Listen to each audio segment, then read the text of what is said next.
L'administration de compagnie, c'est un métier, et c'est d'ailleurs un métier qui n'est pas simple, qui demande beaucoup de connaissances, à la fois sur le plan juridique, social et financier. Pour pouvoir justement être un minimum autonome dans l'administration de compagnie, il faut avoir ces connaissances en fait. Et donc c'est ce que propose cette formation.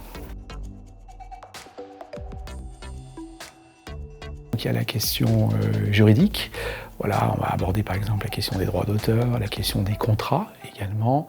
Après, il y a tout ce qui est d'ordre social, les partenaires sociaux, le droit du travail, les conventions collectives.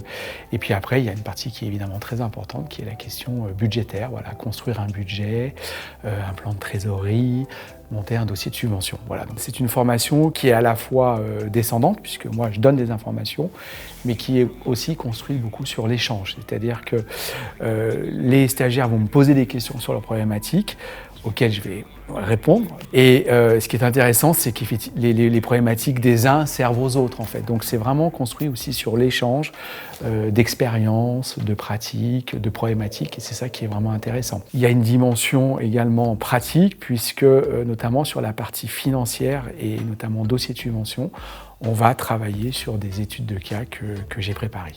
Ce qui me semble important, c'est qu'à l'issue de la formation, ils aient pris la mesure de cette responsabilité d'administrateur de compagnie, sa dimension aussi stratégique, ça c'est très important, pour être davantage autonome dans l'administration de leur compagnie ou dans leur poste d'administrateur.